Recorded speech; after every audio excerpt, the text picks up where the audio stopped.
Assalamualaikum warahmatullahi wabarakatuh. Kami dari kelompok 3 akan menjelaskan studi kasus tentang uji satu jalur atau satu arah atau ANOVA. Berikut penjelasannya. Saya akan menjelaskan studi kasus satu jalur atau satu arah yang disebut dengan ANOVA atau ANOVA. Jadi di sini perbedaan nilai matematika berdasarkan metode pembelajaran data, yaitu ada 3 metode belajar. Yang pertama adalah K1, konvensional, K2, diskusi, dan K3, PBL. Nah, di sini ada contoh. Jadi di tabel ini K1 itu ada 70, 72, 68, 75, dan 73. Sedangkan di K2 ini ada 80, 78, 82, 79, dan 81. Dan di K3 ini ada 88, 90, 85, 87, 92. Jadi yang pertama kita hitung dulu yang tiap kelompoknya. Di K1 ini kan ada 70, 72, 68, 75, dan 73.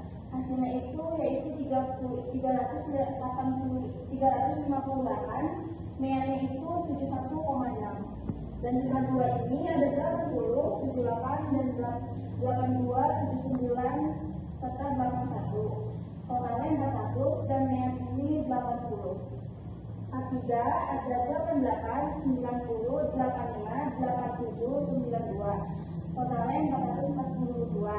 Meannya 88,48. Dan yang kedua ini hitung gram meannya. Jadi gram mean ini dari hasil hasil kelompok K1, K2, dan K3. Jadi 358 ditambah 400 ditambah 442 hasilnya 1200.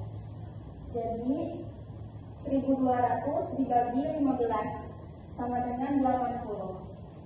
Oke, kita akan ke nomor 3. Hitung SSB atau yang disebut between groups. K1 71,6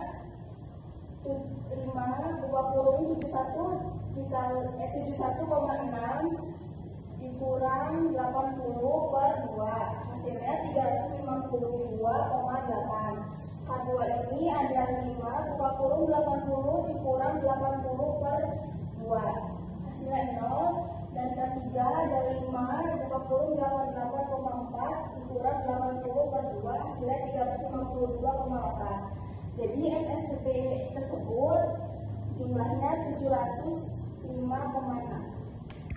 Nah, lanjut di sini kita hitung SSB atau within groups.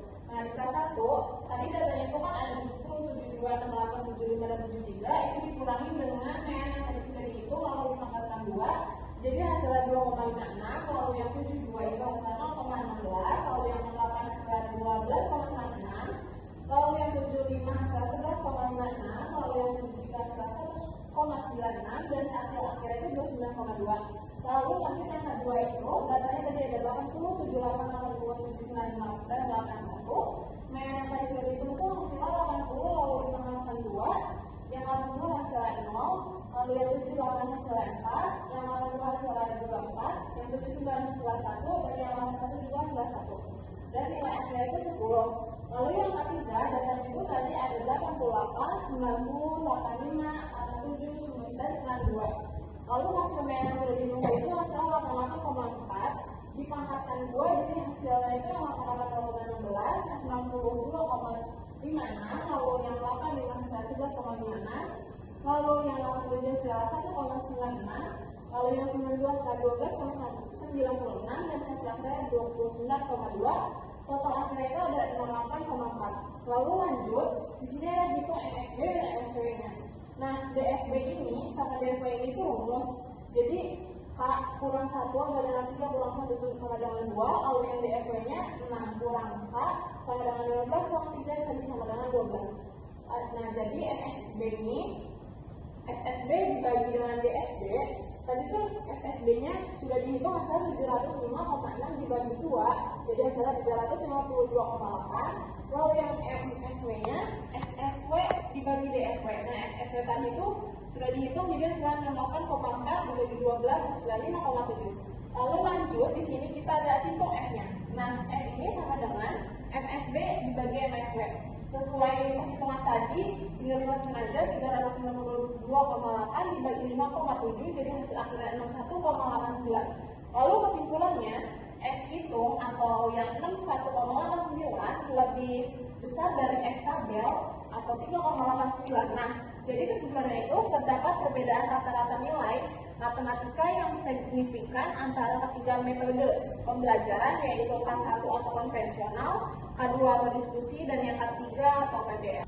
Lanjut, di sini ada postcode UK data ringkasan MEAN K1 sama dengan 71,6, MEAN K2 sama dengan 80,0, MEAN K3 sama dengan 88,4, MSW sama dengan 5,7, N per kelompok sama dengan 5.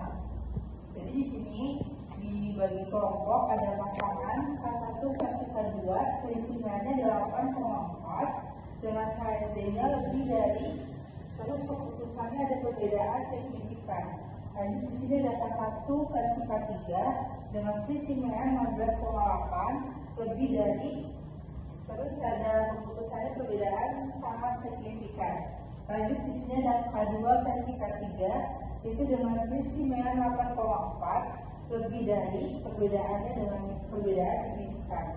Nah, jadi semua ini hasilnya pasangan kelompok signifikan. Urutan rata-rata terendah sampai tertinggi itu ada K1, K2, dan K3. Cukup sekian penjelasan dari kami. Wassalamualaikum warahmatullahi wabarakatuh.